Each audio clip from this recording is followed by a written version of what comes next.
नमस्कार दोस्तों, स्वागत है आप सभी का एक बार फिर से हमारे channel mistake mantras and tales में। ओम नमो भगवते वासुदेवाय नमः। जय माता रानी। दोस्तों, माँ भगवती दुर्गा की कृपा आप और आपके पूरे परिवार पर सदा सर्वदा बनी रहे। दोस्तों, आज का वीडियो एक बहुत ही रिक्वेस्टेड वीडियो है, क्योंकि बहुत समय से आप लोगों के प्रश्न आ रहे हैं कि मुख्य द्वार पर जल छिड़कने का सही समय क्या होता है और सही विधि क्या होती है, किस समय हमें जल छिड़कना चाहिए। क्या मुख्य द्वार पर जल छिड़कने के लिए स्नान करना आवश्यक है या बिना स्नान किए भी मुख्य द्वार पर जल का छिड़काव किया जा सकता है। झाड़ू लगाने से पहले या फिर झाड़ू लगाने के बाद जल छिड़कना चाहिए। और एक और प्रश्न आया है कि क्या पीरियड्स में हम अपने घर के मुख्य द्वार पर जल का छिड़काव कर सकते हैं या मुख्य द्वार पर दीपदान कर सकते हैं। और जल से ही जुड़ा हुआ एक और प्रश्न है आपका कि मंदिर में जो प्रतिदिन हम 1 लोटा जल रखते हैं, उस जल का हमें क्या करना चाहिए। इस जल का हमें किस प्रकार प्रयोग करना चाहिए। क्या हम उसे खाने में प्रयोग कर सकते हैं या फिर हम किसी पौधे में डाल सकते हैं। उस जल का उपयोग किस प्रकार से होना चाहिए। और मुख्य द्वार पर जल छिड़कने से संबंधित आपका अगला प्रश्न है कि कई ऐसे लोग हैं जो कि फ्लैट में रहते हैं, कुछ ऐसे लोग हैं जो कि किराए के मकान में रहते हैं, एक ही कमरे में रहते हैं, तो उन्हें अपने घर पर मुख्य द्वार पर दीपदान किस प्रकार से करना चाहिए। जल कहाँ छिड़कना चाहिए, मतलब वो किस जगह को मुख्य द्वार मानकर वहां पर मुख्य द्वार से जुड़े हुए उपाय करें। तो दोस्तों, आज की वीडियो पूरी तरह से आपके प्रश्नों पर ही आधारित है, इसलिए यह वीडियो बहुत महत्वपूर्ण है।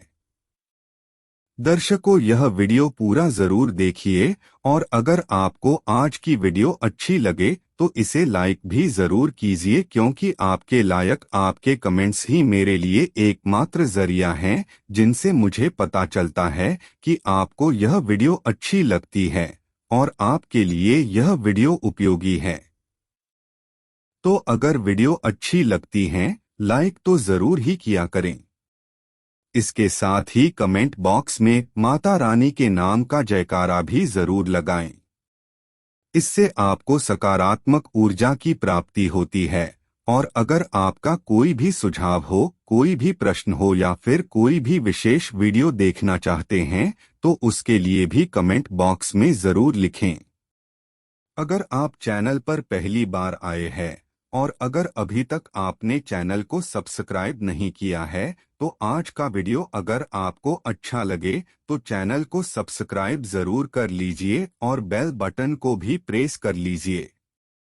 तो इससे ये होगा कि इस चैनल पर जो भी नई वीडियो अपलोड होंगी, उनकी नोटिफिकेशन आपको सही समय पर प्राप्त होगी।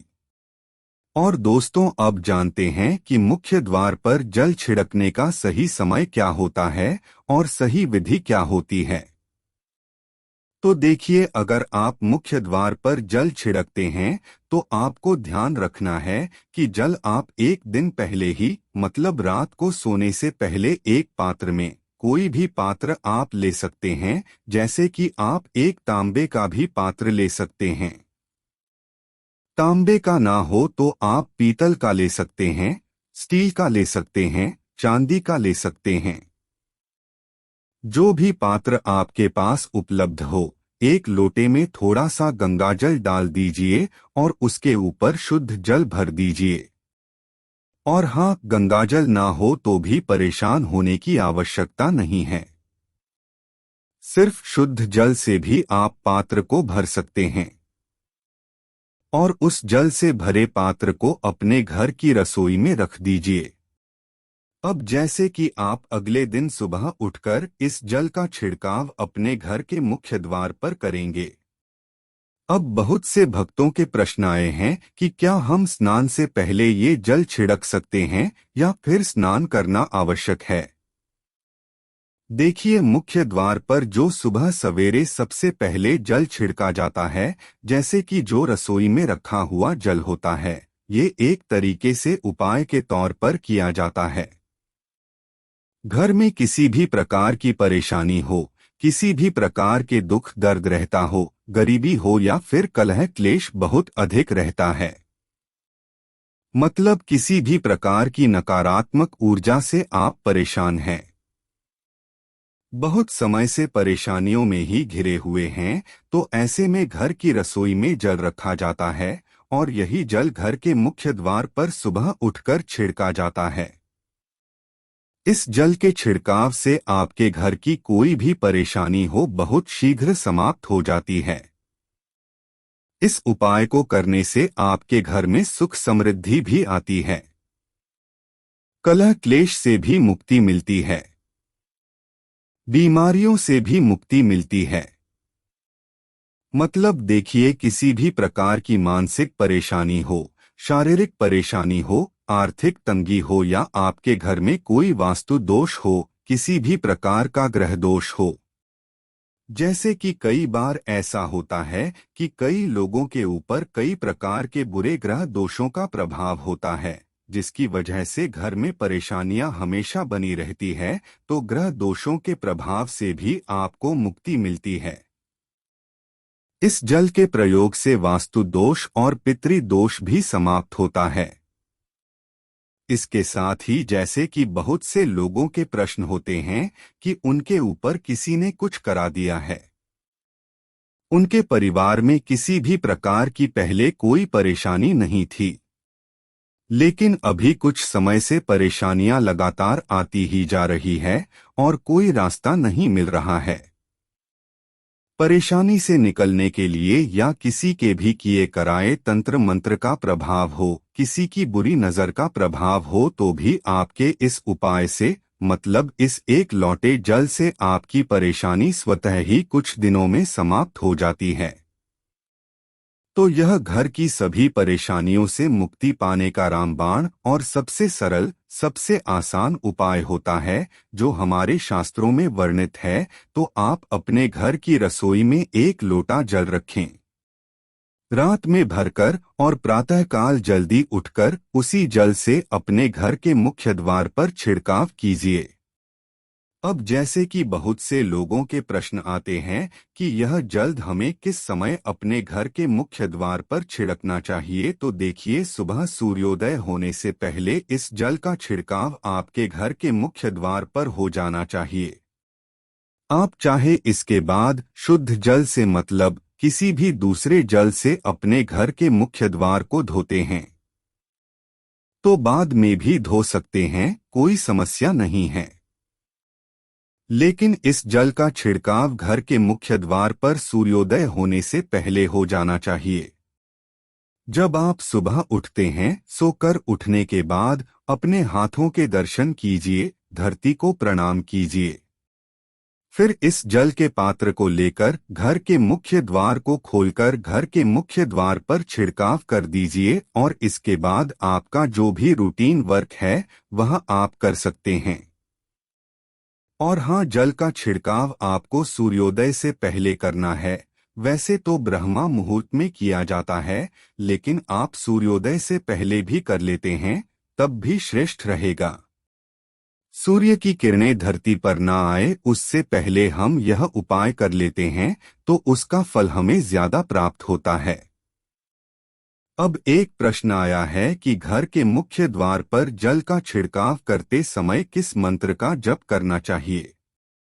देखिए, मंत्र जपने की आवश्यकता नहीं होती है, आप सिर्फ माँ लक्ष्मी के मंत्रों का स्मरण कर सकते हैं। कोई भी मंत्र या कोई भी नाम, जैसे कि जय महालक्ष्मी, जय माँ लक्ष्मी भी बोल सकते हैं, या कोई मंत्र जपना चाहते हैं, ओम श्री नमः, इस मंत्र का जाप कर सकते हैं और अपने पितरों का ध्यान जरूर कीजिए।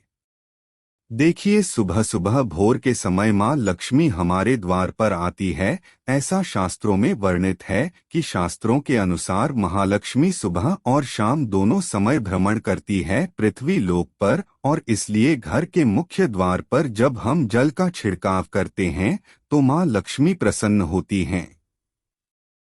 इससे हमारी आर्थिक तंगी दूर हो जाती है, क्योंकि माँ लक्ष्मी का प्रवेश हमारे घर में हो जाता है, और यह नियमित तौर पर जब हम करते हैं तो माँ लक्ष्मी की कृपा जब हमें प्राप्त होने लग जाती है तो घर में सुख समृद्धि आती है और धन में वृद्धि होती है, दाम्पत्य जीवन सुखमय होता है और संतान प्राप्ति में आ रही बाधाएं दूर होती हैं, मतलब तमाम तरह की परेशानियां दूर हो जाती है। क्योंकि जहां पर माँ लक्ष्मी का वास होता है वहां तो कोई कष्ट ही नहीं सकता है। इसलिए माँ लक्ष्मी और अपने पितरों का ध्यान किया जाता है, क्योंकि पितृ देवता भी हमारी दहलीज पर ही बात करते हैं। तो जब हम जल का छिड़काव करते हैं पितरों को तृप्ति मिलती है और पितृ देवता प्रसन्न होकर जब हमें आशीर्वाद देते हैं तो हमारे जीवन में आने वाली समस्त बाधाएं दूर होती हैं। हर कार्य में हर क्षेत्र में हमें सफलता की प्राप्ति होती है। तो यह एक विशेष तरीके का उपाय है जिसे करने से लाभ निश्चित ही हमें प्राप्त होता है। घर के मुख्य द्वार पर तो वैसे भी जल छिड़का जाता है, लेकिन अगर इस विशेष तरीके से किया जाए तो इससे हमारी परेशानियां भी दूर हो जाती हैं। अब बात करते हैं वीडियो के कमेंट बॉक्स में आए हुए प्रश्नों के बारे में। पहला प्रश्न है, क्या बिना स्नान किए हम घर की रसोई में जा सकते हैं? तो देखिए, सुबह की जो झाड़ू होती है, जो हम पहले झाड़ू घर में लगाते हैं, वह बिना स्नान किए ही लगाई जाती है। स्नान करने के बाद झाड़ू नहीं लगाएंगे। स्नान करने के बाद तो आकर घर के मंदिर में आप जाएंगे, पूजा करेंगे। फिर घर की रसोई में आकर आप भोजन इत्यादि बनाएंगे। और हाँ, झाड़ू लगाने की शुरुआत आप घर की रसोई से ही करते हैं, फिर उसी झाड़ू को आप बाहर तक लेकर जाते हैं, पूरे कमरों में लगाते हुए। तो ऐसे में देखिए, घर की रसोई में झाड़ू लगाने के लिए तो जाते ही हैं। तो इसी प्रकार से बिना स्नान किए उस जल का भी छिड़काव कर सकते हैं। जैसे कि कई भक्तों के प्रश्न आए हैं कि क्या स्नान करने के बाद हम मुख्य द्वार पर जल का छिड़काव नहीं कर सकते हैं? जी हाँ, बिल्कुल कर सकते हैं। अगर आप ब्रह्मा मुहूर्त में उठकर स्नान कर लेते हैं, मतलब आप सूर्योदय होने से पहले स्नान कर लेते हैं, तो आप स्नान करके भी इस जल का छिड़काव कर सकते हैं। लेकिन क्योंकि यह उपाय नियमित तौर पर करना है, प्रतिदिन करना है, तो मान लीजिए कि किसी समय आप जल्दी नहीं नहा पाए और आप सूर्योदय के बाद तक स्नान करते हैं, तो ऐसे में यह नियम खंडित हो जाता है। इसलिए नियम के अनुसार इस जल का छिड़काव आप बिना स्नान किए भी कर सकते हैं, कोई समस्या नहीं है। अब बात करते हैं घर की रसोई में बिना स्नान किए जाने की। तो देखिए, घर की रसोई में आप बिना स्नान किए जा सकते हैं। रसोई में जाने के लिए मनाही नहीं है। मनाही है कि बिना स्नान किए आपको भोजन नहीं बनाना चाहिए। तो भोजन बनाते समय इस बात का ध्यान रखें कि आप स्नान कर ले, उसके बाद भोजन बनाएं। बाकी जो आप झाड़ू लगाएंगे या फिर घर में जो पोछा लगाते हैं या फिर इस जल का छिड़काव करना है, तो यह बिना स्नान किए भी किया जा सकता है। अब आपका अगला प्रश्न है कि क्या पुरुष भी इस उपाय को कर सकते हैं? एक प्रश्न आया था कि हमारी जो पत्नी है वह बहुत देर तक सोती है और हम सुबह जल्दी उठ जाते हैं, तो क्या हम जल का छिड़काव नहीं कर सकते हैं? देखिए, ऐसा नहीं है कि यह उपाय पुरुष नहीं कर सकते हैं। जल का छिड़काव पुरुष भी कर सकते हैं, स्त्रियां भी कर सकते हैं, सबके लिए बराबर का अधिकार है। लेकिन शास्त्रों के अनुसार घर की लक्ष्मी घर की स्त्रियों को कहा गया है। अगर किसी कारणवश कोई विशेष ऐसा कारण हो कि आपकी पत्नी बीमार हो, मतलब अस्वस्थ है, बिल्कुल भी उठ नहीं पाती है, तब ऐसी अवस्था में आप कर लेते हैं, बहुत अच्छी बात है। एक दूसरे का हमें ध्यान रखना चाहिए, लेकिन अगर बिना किसी वजह के आपकी पत्नी देर तक सोती है और फिर आप जल का छिड़काव कर रहे हैं या फिर आप कितने भी उपाय कर रहे हैं, उसका आपको कोई लाभ नहीं मिलता है। क्योंकि देखिए, घर की लक्ष्मी अगर इतनी देर तक सो रही है तो आप बाहर से किसी भी लक्ष्मी का आह्वान नहीं कर सकते, क्योंकि यह तो बिल्कुल भी पॉसिबल नहीं हो सकता है ना कि घर की स्त्रियां इतनी देर तक सोती है और फिर आप कामना करें कि आपके घर में मां लक्ष्मी का वास बना रहे, नहीं तो ऐसा नहीं हो सकता है। और अब जैसे कि मान लीजिए कि अभी आपकी परिस्थिति बिल्कुल ठीक है, आपकी पत्नी बहुत देर तक सोती है, फिर भी आपके घर में लक्ष्मी की कृपा है, तो इसे आप अपने पिछले जन्मों का पुण्य कर्म समझे। जैसे ही वह पुण्य कर्म समाप्त होंगे, वापस आप परेशानी में आ जाएंगे। आर्थिक स्थिति में आपकी परेशानियां बनी ही रहेगी, क्योंकि सूर्योदय के बाद तक सोना किसी के लिए भी ठीक नहीं होता, चाहे वह पुरुष हो, स्त्री हो, बच्चे हो या बुजुर्ग हो, किसी को भी सूर्योदय के बाद तक नहीं सोना चाहिए।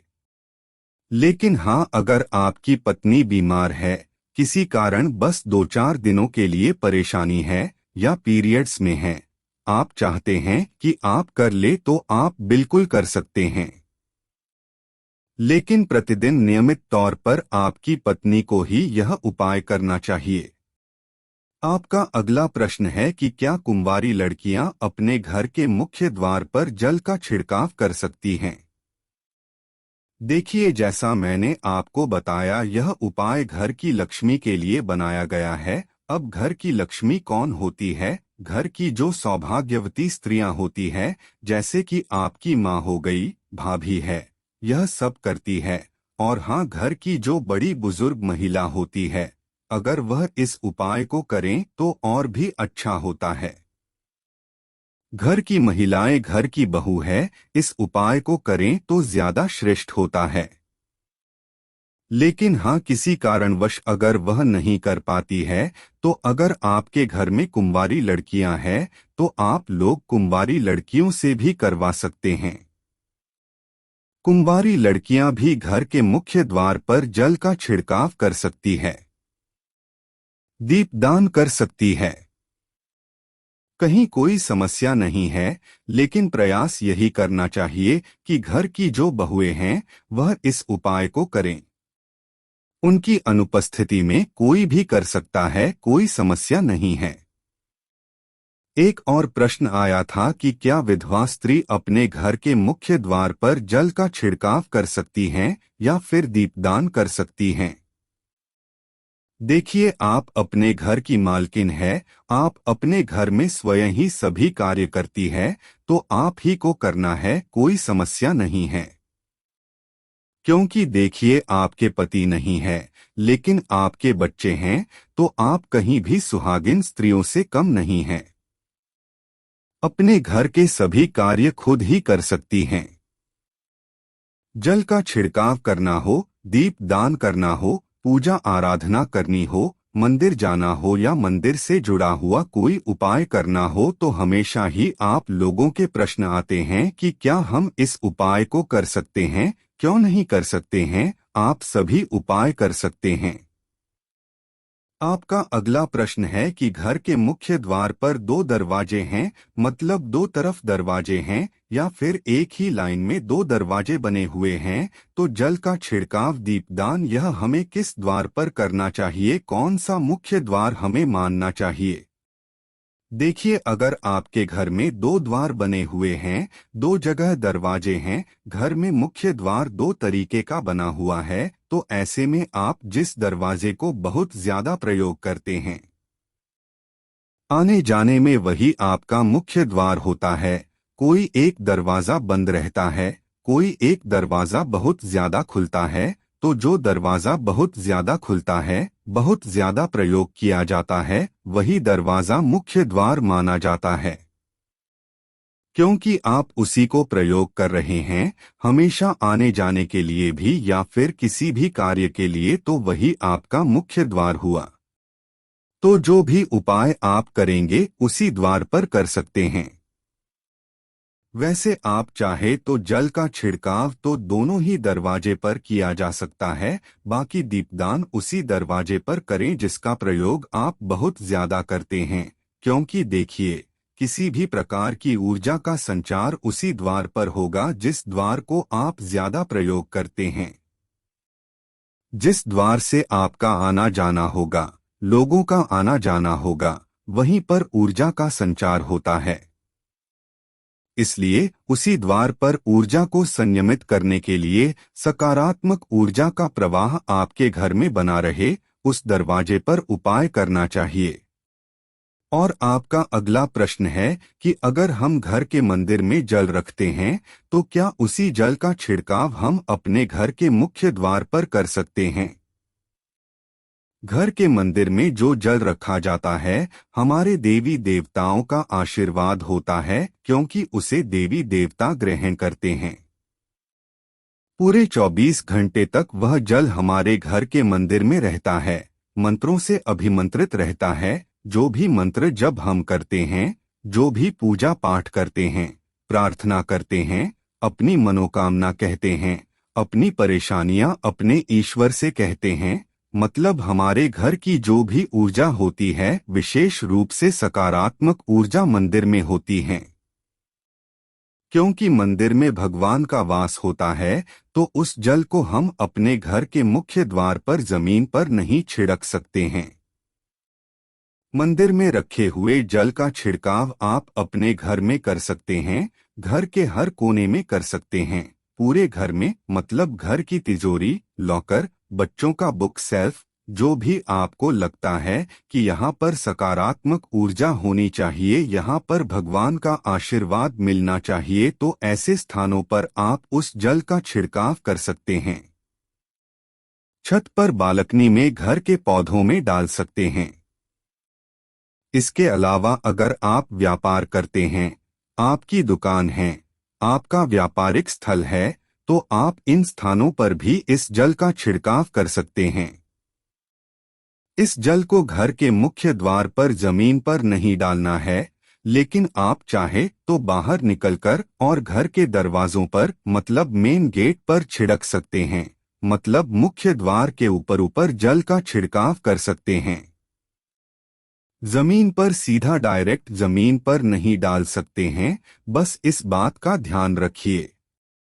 वैसे आप जब जल का छिड़काव करते हैं तो जमीन पर तो थोड़ा बहुत आता ही है, लेकिन क्योंकि यह कार्य आप जानबूझकर नहीं कर रहे हैं, आप जल ऊपर फेंकते हैं तो पानी थोड़ा बहुत नीचे आता है, तो इसमें दोष नहीं लगता है, लेकिन सीधे आप जमीन पर रखें फिर उस पर पैर रखें तो इसका तो बहुत बड़ा दोष लगेगा, तो यह मत कीजिए।